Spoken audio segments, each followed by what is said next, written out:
Hello student, ਅੱਜ ਆਪਾਂ 9ਵੀਂ ਦੀ ਸਾਹਿਤਮਾਲਾ ਪੁਸਤਕ ਵਿੱਚੋਂ ਕਵਿਤਾ ਸਮਾਂ ਜੋ ਕਿ ਭਾਈ ਵੀਰ ਸਿੰਘ ਜੀ ਦੁਆਰਾ ਲਿਖੀ ਹੋਈ ਹੈ ਉਸ ਬਾਰੇ ਪੜ੍ਹਾਂਗੇ। ਸਭ ਤੋਂ ਪਹਿਲਾਂ ਬੱਚੇ ਕਵਿਤਾ ਪੜ੍ਹਨ ਤੋਂ ਪਹਿਲਾਂ ਜਿਸ ਰਾਈਟਰ ਨੇ ਇਹ ਕਵਿਤਾ ਲਿਖੀ ਹੁੰਦੀ ਹੈ ਉਸ ਬਾਰੇ ਜਾਣਨਾ ਬਹੁਤ ਜ਼ਰੂਰੀ ਹੈ। ਭਾਈ ਵੀਰ ਸਿੰਘ। ਭਾਈ ਵੀਰ ਸਿੰਘ ਜੀ ਦਾ ਜਨਮ 5 ਦਸੰਬਰ 1872 ਈਸਵੀ ਨੂੰ ਪਿਤਾ ਸਰਦਾਰ ਚਰਨ ਸਿੰਘ ਅਤੇ ਮਾਤਾ ਸਰਦਾਰਨੀ ਉੱਤਮ ਕੌਰ ਦੇ ਘਰ ਅੰਮ੍ਰਿਤਸਰ ਵਿਖੇ ਹੋਇਆ। ਭਾਈ ਵੀਰ ਸਿੰਘ ਜੀ ਦੇ ਜਿਹੜੇ ਪਿਤਾ ਜੀ ਸਨ ਉਹਨਾਂ ਦੇ ਨਾਨਾ ਗਿਆਨੀ ਹਜ਼ਾਰਾ ਸਿੰਘ ਉਸ ਸਮੇਂ ਦੇ ਬਹੁਤ ਪ੍ਰਸਿੱਧ ਵਿਦਵਾਨ ਸਨ। ਭਾਈ ਵੀਰ ਸਿੰਘ ਨੇ ਆਪਣੀ ਮੈਟ੍ਰਿਕ ਦੀ ਪ੍ਰੀਖਿਆ ਪਹਿਲੇ ਦਰਜੇ ਵਿੱਚ ਪਾਸ ਕੀਤੀ। ਜ਼ਿਲ੍ਹੇ ਵਿੱਚੋਂ ਪਹਿਲੇ ਨੰਬਰ 'ਤੇ ਆਉਣ ਕਰਕੇ ਇਹਨਾਂ ਨੂੰ ਸੋਨੇ ਦੇ ਤਗਮੇ ਨਾਲ ਸਨਮਾਨਿਤ ਕੀਤਾ ਗਿਆ। ਭਾਈ ਵੀਰ ਸਿੰਘ ਨੂੰ ਆਧੁਨਿਕ ਕਵਿਤਾ ਦਾ ਜਨਮਦਾਤਾ ਕਿਹਾ ਜਾਂਦਾ ਹੈ। ਇਹਨਾਂ ਦੀਆਂ ਰਚਨਾਵਾਂ ਬਹੁਪੱਖੀ ਹਨ। ਇਹਨਾਂ ਦੇ ਕਵਿਤਾ ਵਾਰਤਕ, ਨਾਵਲ, ਨਾਟਕ ਆਦਿ ਦੀ ਰਚਨਾ ਕਰਕੇ ਆਧੁਨਿਕ ਪੰਜਾਬ ਸਾਹਿਤ ਦੀ ਸ਼ੁਰੂਆਤ ਕੀਤੀ। ਇਹਨਾਂ ਨੇ ਆਪਦੀਆਂ ਕਵਿਤਾਵਾਂ ਵਿੱਚ ਕਿਸ ਦੀ ਰਚਨਾ ਕੀਤੀ? ਕਵਿਤਾਵਾਂ ਲਿਖੀਆਂ, ਵਾਰਤਕ, ਨਾਵਲ, ਨਾਟਕ ਇਹ ਸਾਰੀ ਰਚਨਾ ਕੀਤੀਆਂ। ਇਸ ਤੋਂ ਇਲਾਵਾ ਸਿੱਖ ਇਤਿਹਾਸ ਲਿਖਣ ਅਤੇ ਸੰਪਾਦਨ ਕਰਨ ਦਾ ਵੀ ਕੰਮ ਕੀਤਾ। ਭਾਈ ਵੀਰ ਸਿੰਘ ਦੀ ਜਿਹੜੀ ਕਵਿਤਾ ਵਿਚਾਰਵਾਦੀ ਹੁੰਦੀ ਸੀ, ਗੁਰਬਾਣੀ ਤੋਂ ਪ੍ਰਭਾਵਿਤ ਹੁੰਦੀ ਹੈ ਅਤੇ ਇਹਨਾਂ ਦੀਆਂ ਜਿਹੜੀਆਂ ਸਾਰੀਆਂ ਕਵਿਤਾਵਾਂ ਨੇ ਉਹ ਮਨੁੱਖੀ ਭਾਵਨਾ ਨੂੰ ਦੈਵੀ ਭਾਵਨਾ ਦੇ ਵਿੱਚ ਬਦਲਣ ਦਾ ਕਾਰਜ ਕਰਦੀਆਂ ਹਨ। ਇਹਨਾਂ ਦੀਆਂ ਪ੍ਰਸਿੱਧ ਰਚਨਾਵਾਂ ਕਿਹੜੀਆਂ ਹਨ? ਰਾਣਾ ਸੁਰਤ ਸਿੰਘ, ਲਹਿਰਾਂ ਦੇ ਹਾਰ, ਬਿਜਲੀਆਂ ਦੇ ਹਾਰ, ਮਟਕ ਹੁਲਾਰੇ, ਮੇਰੇ ਸਾਈਂ ਜੀਓ, ਕੰਬਦੀ ਕਲਾਈ, ਪ੍ਰੀਤ ਵੀਨਾ, ਕੰਤ ਮਹੇਲੀ, ਵਿਜੇ ਸਿੰਘ, ਸੁੰਦਰੀ, ਸਤਵੰਤ ਕੌਰ, ਸੁਭਾਗ ਦੀ ਜਦਾ ਸੁਧਾਰ, ਹੱਥੀ ਬਾਬਾ ਨੌਧ ਸਿੰਘ, ਰਾਜਾ ਲਖ ਦਾਤਾ ਸਿੰਘ, ਗੁਰੂ ਨਾਨਕ ਚਮਤਕਾਰ, ਸ੍ਰੀ ਕਲਗੀਧਰ ਚਮਤਕਾਰ, ਅਸ਼ਟਗੁਰੂ ਚਮਤਕਾਰ। ਸਾਹਿਤ ਅਕਾਦਮੀ ਦਿੱਲੀ ਵੱਲੋਂ ਆਪ ਦੀ ਜਿਹੜੇ ਕਾਵਿ ਪੁਸਤਕ ਮੇਰੇ ਸਾਈਂ ਜੀਓ ਨੂੰ ਪੁਰਸਕਾਰਿਤ ਕੀਤਾ ਗਿਆ। ਆਪ ਨੂੰ ਭਾਰਤ ਸਰਕਾਰ ਦੇ ਪਦਮ ਭੂਸ਼ਣ ਦੀ ਉਪਾਧੀ ਦਿੱਤੀ ਗਈ। ਪੰਜਾਬ ਯੂਨੀਵਰਸਿਟੀ ਲਾਹੌਰ ਨੇ ਡੀ ਲਿਸਟ ਦੀ ਮਹਾਰਤ ਡਿਗਰੀ ਨਾਲ ਸਨਮਾਨਿਤ ਕੀਤਾ ਗਿਆ। ਇਹਨਾਂ ਦੀਆਂ ਕਵਿਤਾਵਾਂ ਵਿੱਚੋਂ ਇੱਕ ਕਵਿਤਾ ਹੈ ਸਮਾਂ, ਜਿਸ ਬਾਰੇ ਅੱਜ ਆਪਾਂ ਪੜ੍ਹਨ ਜਾ ਰਹੇ ਹਾਂ। ਕਵਿਤਾ ਕੀ ਹੈ? ਰਹੀ ਵਾਸਤੇ ਘੱਤ ਸਮੇਂ ਨੇ ਇੱਕ ਨਾ ਮੰਨੀ, ਫੜ ਰਹੀ ਤਰੀਕ ਸਮੇਂ ਖਿਸਕਾਈ ਕੰਨੀ, ਕਿਵੇਂ ਨਾ ਸਕੀ ਰੋਕ ਅਟਕ ਜੋ ਭਾਈ ਪੰਨੀ, ਤ੍ਰਿਖੇ ਆਪਣੇ ਵੇਗ ਗਿਆ ਟੱਪ ਬੰਨੋ ਬੰਨੀ, ਹੋ ਅਜੇ ਸੰਭਾਲ ਇਸ ਸਮੇਂ ਨੂੰ, ਕਰ ਸਫਲ ਉੱਡਦਾ ਜਾਪਦਾ, ਇਹ ਠਹਿਰਨ ਜਾਂਚ ਨਾ ਜਾਣਦਾ, ਲੰਘ ਗਿਆ ਨਾ ਮੁੜ ਕੇ ਆਉਂਦਾ।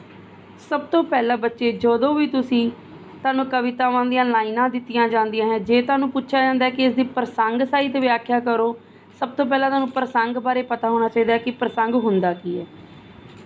ਪ੍ਰਸੰਗ ਹੁੰਦਾ ਹੈ ਕਿ ਜਿਹੜੀਆਂ ਕਵਿਤਾ ਦੀਆਂ ਲਾਈਨਾਂ ਦੱਸੀਆਂ ਗਈਆਂ ਉਹ ਤੁਸੀਂ ਦੱਸਣੀਆਂ ਹੁੰਦੀਆਂ ਹੈ ਕਿ ਪਾਠ ਪੁਸਤਕ ਕਿਹੜੀ ਵਿੱਚੋਂ ਲਿੱਤੀਆਂ ਗਈਆਂ ਹਨ, ਇਹਨਾਂ ਦੇ ਕਵੀ ਕਿਹੜੇ ਹਨ, ਇਹ ਕਵਿਤਾ ਦਾ ਨਾਮ ਕੀ ਹੈ ਅਤੇ ਇਸ ਕਵਿਤਾ ਵਿੱਚ ਕਵੀ ਨੇ ਕਿਸ ਬਾਰੇ ਦੱਸਿਆ ਹੈ। ਇਹ ਪ੍ਰਸੰਗ ਵਿੱਚ ਆਪਾਂ ਨੇ ਲਿਖਣਾ ਹੁੰਦਾ। ਪਹਿਲਾਂ ਆਪਾਂ ਜਿਹੜਾ ਪੈਰਾ ਹੈ, ਰਹੀ ਵਾਸਤੇ ਘੱਤ ਸਮੇਂ ਨੇ ਇੱਕ ਨਾ ਮੰਨੀ ਤੋਂ ਲੈ ਕੇ ਤ੍ਰਿਖੇ ਆਪਣੇ ਵੇਗ ਗਿਆ ਟੱਪ ਬੰਨੇ ਬੰਨੀ, ਇੱਥੋਂ ਤੱਕ ਆਪਾਂ ਜਿਹੜੀਆਂ ਇਹਨਾਂ ਲਾਈਨਾਂ ਦੀ ਪ੍ਰਸੰਗ ਸਹਿਤ ਵਿਆਖਿਆ ਕਰਾਂਗੇ। ਪ੍ਰਸੰਗ ਕਿਵੇਂ ਲਿਖਾਂਗੇ? ਇਹ ਕਾਵਿ ਸਤਰਾਂ ਮਤਲਬ ਜੇ ਕਵਿਤਾ ਦੀਆਂ ਲਾਈਨਾਂ ਜੋ ਕਿ ਭਾਈ ਵੀਰ ਸਿੰਘ ਦੀ ਕਵਿਤਾ, ਭਾਈ ਵੀਰ ਸਿੰਘ ਕਵੀ ਦਾ ਨਾਮ ਆ ਗਿਆ। ਉਹਨਾਂ ਦੀ ਕਵਿਤਾ ਕੀ ਹੈ? ਸਮਾਂ ਵਿੱਚੋਂ ਲਈਆਂ ਗਈਆਂ ਹਨ। ਇਹ ਕਵਿਤਾ ਸਾਹਿਤਮਾਲਾ 9ਵੀਂ ਦੀ ਸਾਹਿਤਮਾਲਾ, ਤੁਸੀਂ ਲਿਖਣਾ ਸਾਹਿਤਮਾਲਾ 9 ਪਾਠ ਪੁਸਤਕ ਵਿੱਚ ਦਰਜ ਹੈ। ਦੇਖੋ ਕੀ ਆ ਗਿਆ? ਕਵੀ ਦਾ ਨਾਮ ਵੀ ਆ ਗਿਆ, ਕਵਿਤਾ ਦਾ ਨਾਮ ਵੀ ਆ ਗਿਆ ਅਤੇ ਪੁਸਤਕ ਦਾ ਨਾਮ ਵੀ ਹੈ। ਇਹ ਤਿੰਨੋਂ ਚੀਜ਼ਾਂ ਦਾ ਪ੍ਰਸੰਗ ਵਿੱਚ ਲਿਖਣਾ ਜ਼ਰੂਰੀ ਹੈ। ਉਸ ਤੋਂ ਬਾਅਦ ਤੁਸੀਂ ਇੱਕ ਲਾਈਨ ਦੇ ਵਿੱਚ ਇਹਨਾਂ ਨੂੰ ਵਿਆਖਿਆ ਦੱਸਣੀ ਹੈ ਵੀ ਇਸ ਲਾਈਨਾਂ ਦੇ ਵਿੱਚ ਕਵੀ ਨੇ ਕਿਹਾ ਕੀ ਹੈ। ਇਸ ਵਿੱਚ ਕਵੀ ਨੇ ਸਮੇਂ ਦੇ ਹਮੇਸ਼ਾ ਤੋਂ ਹੀ ਚੱਲਦੇ ਰਹਿਣ ਦੇ ਸੁਭਾਅ ਬਾਰੇ ਇਸ਼ਾਰਾ ਕੀਤਾ ਹੈ ਕਿ ਸਮਾਂ ਹੈ ਉਹ ਹਰ ਸਮੇਂ ਚੱਲਦਾ ਰਹਿੰਦਾ ਹੈ। ਸਮੇਂ ਨੂੰ ਬੰਨਿਆ ਨਹੀਂ ਜਾ ਸਕਦਾ ਕਿਉਂਕਿ ਉਸ ਦੀ ਜਿਹੜੀ ਗਤੀ ਹੈ ਇੰਨੀ ਜ਼ਿਆਦਾ ਤੇਜ਼ ਹੁੰਦੀ ਹੈ ਕਿ ਉਹ ਸਾਰੀਆਂ ਹੱਦਾਂ ਨੂੰ ਤੋੜਦਾ ਹੋਇਆ ਅੱਗੇ ਨਿਕਲ ਜਾਂਦਾ ਹੈ। ਹੁਣ ਬੱਚੇ ਇਸ ਦੀ ਵਿਆਖਿਆ ਕੀ ਹੈ ਇਹਨਾਂ ਲਾਈਨਾਂ ਦੀ? ਰਹੀ ਵਾਸਤੇ ਘੱਟ ਸਮੇਂ ਨੇ ਇੱਕ ਨਾ ਵਾਸਤੇ ਘੱਟ ਹੁੰਦਾ ਤਰਲੇ ਜਾਂ ਮਿੰਨਤਾਂ ਕਰਨਾ ਕਿ ਕਵੀ ਹੈ ਇਸਤਰੀ ਰੂਪ ਵਿੱਚ ਆਪਣੇ ਆਪ ਨੂੰ ਬਿਆਨ ਕਰਦਾ ਹੋਇਆ ਦੱਸਦਾ ਹੈ ਕਿ ਮੈਂ ਸਮੇਂ ਦੇ ਅੱਗੇ ਬਹੁਤ ਮਿਹਨਤਾਂ ਕੀਤੀਆਂ, ਤਰਲੇ ਕੀਤੇ, ਸਮੇਂ ਨੇ ਇੱਕ ਨਾ ਮੰਨੀ, ਪਰ ਸਮੇਂ ਨੇ ਮੇਰੀ ਇੱਕ ਵੀ ਨਹੀਂ ਮੰਨੀ, ਇੱਕ ਵੀ ਗੱਲ ਨਹੀਂ ਮੰਨੀ। ਫੜ ਫੜ ਰਹੀ ਤਰੀਕ, ਤਰੀਕ ਹੁੰਦਾ ਖਿੱਚਣਾ, ਕਿ ਮੈਂ ਉਸ ਨੂੰ ਆਪਣੇ ਵੱਲ ਖਿੱਚਦੀ ਰਹੀ, ਫੜ ਫੜ ਕੇ ਖਿੱਚਦੀ ਰਹੀ। ਸਮੇਂ ਖਿਸਕਾਈ ਕੰਨੀ, ਪਰ ਕੰਨੀ ਮਤਲਬ ਪੱਲਾ, ਕਿ ਪਰ ਸਮੇਂ ਨੇ ਆਪਣਾ ਜਿਹੜਾ ਪੱਲਾ ਹੈ ਮੇਰੇ ਕੋਲੋਂ ਛੁਡਾ ਲਿਆ ਅਤੇ ਉਹ ਮੇਰੇ ਤੋਂ ਦੂਰ ਚਲਾ ਗਿਆ। ਕਿਵੇਂ ਨਾ ਸਕੀ ਰੋਕ ਅਟਕ ਜੋ ਭਾਈ ਪੰਨੀ, ਵੀ ਮੈਂ ਉਸਨੂੰ ਕਿਸੇ ਵੀ ਤਰੀਕੇ ਨਾਲ ਨਹੀਂ ਰੋਕ ਸਕੀ।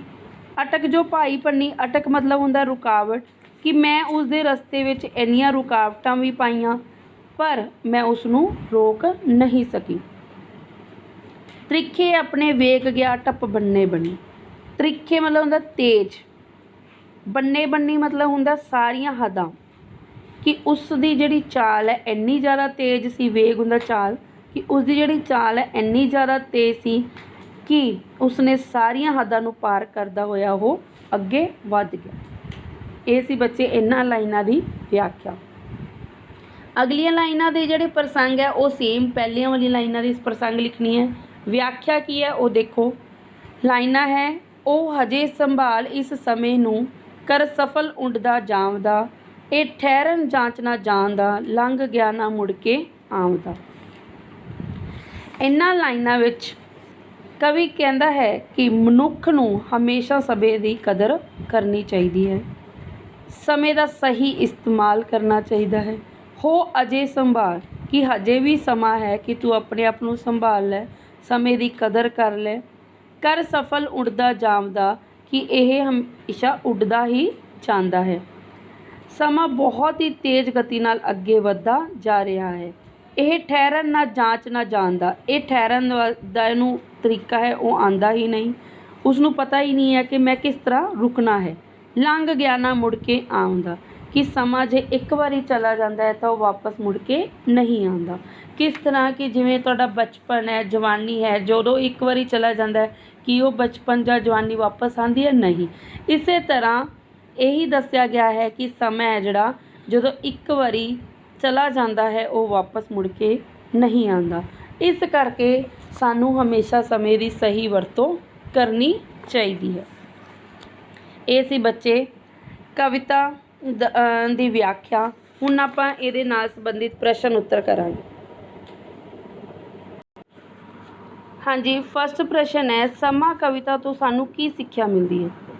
ਸਮਾਂ ਜਿਹੜਾ ਆਪਣੀ ਨਿਰੰਤਰ ਚਾਲ ਚੱਲਦਾ ਰਹਿੰਦਾ ਹੈ, ਉਹ ਕਦੇ ਵੀ ਨਹੀਂ ਰੁਕਦਾ। ਸਮੇਂ ਨੂੰ ਸੰਭਾਲਦਿਆਂ ਹੋਇਆ ਸਾਨੂੰ ਇਸ ਦੀ ਸਹੀ ਵਰਤੋਂ ਕਰਨੀ ਚਾਹੀਦੀ ਹੈ। ਭਾਵ ਹਰ ਕੰਮ ਸਮੇਂ 'ਤੇ ਕਰਨਾ ਚਾਹੀਦਾ, ਅੱਜ ਦਾ ਕੰਮ ਕੱਲ੍ਹ 'ਤੇ ਨਹੀਂ ਛੱਡਣਾ ਚਾਹੀਦਾ, ਕਿਉਂਕਿ ਇੱਕੋ ਵਾਰੀ ਹੱਥੋਂ ਲੰਘ ਚੁੱਕਿਆ ਜਿਹੜਾ ਸਮਾਂ ਹੈ ਮੁੜ ਕੇ ਵਾਪਸ ਨਹੀਂ ਆਉਂਦਾ। ਜੋ ਵਿਅਕਤੀ ਜਾਂ ਜੋ ਮਨੁੱਖ ਹੈ ਜਿਹੜਾ ਜ਼ਿੰਦਗੀ ਵਿੱਚ ਸਮੇਂ ਦੀ ਸਹੀ ਵਰਤੋਂ ਕਰਦਾ ਹੈ ਉਹ ਹਮੇਸ਼ਾ ਤਰੱਕੀ ਕਰਦਾ ਹੈ ਅਤੇ ਸਫਲ ਹੁੰਦਾ ਹੈ। ਇਸ ਕਵਿਤਾ ਤੋਂ ਸਾਨੂੰ ਇਹ ਸਿੱਖਿਆ ਮਿਲਦੀ। ਨੈਕਸਟ ਹੈ, ਸਮਾਂ ਕਵਿਤਾ 'ਚ ਸਮੇਂ ਦੀ ਸੰਭਾਲ ਸੰਬੰਧੀ ਕਵੀ ਦਾ ਕੀ ਸੁਨੇਹਾ ਹੈ? ਭਾਈ ਵੀਰ ਸਿੰਘ ਜੀ ਸਮੇਂ ਦੀ ਸੰਭਾਲ ਸੰਬੰਧੀ ਆਪਣੀ ਕਵਿਤਾ ਸਮਾਂ ਵਿੱਚ ਕਹਿੰਦੇ ਹਨ ਕਿ ਸਮਾਂ ਜਿਹੜਾ ਹਮੇਸ਼ਾ ਚੱਲਦਾ ਰਹਿੰਦਾ ਹੈ, ਇਹ ਕਦੇ ਵੀ ਨਹੀਂ ਰੁਕਦਾ। ਜੋ ਸਮਾਂ ਇੱਕ ਵਾਰੀ ਬੀਤ ਗਿਆ ਉਹ ਮੁੜ ਕੇ ਵਾਪਸ ਨਹੀਂ ਆਉਂਦਾ। ਇਸ ਦੀ ਹਮੇਸ਼ਾ ਸਹੀ ਵਰਤੋਂ ਕਰੋ, ਇਸ ਨੂੰ ਸਫਲ ਬਣਾਉਣ ਦੀ ਕੋਸ਼ਿਸ਼ ਕਰਨੀ ਚਾਹੀਦੀ ਹੈ। ਮੈਨੂੰ ਉਮੀਦ ਹੈ ਕਿ ਤੁਹਾਨੂੰ ਇਹ ਜਿਹੜੀ ਕਵਿਤਾ ਹੈ ਸਮਝ ਆ ਗਈ ਹੋਵੇਗੀ। ਧੰਨਵਾਦ।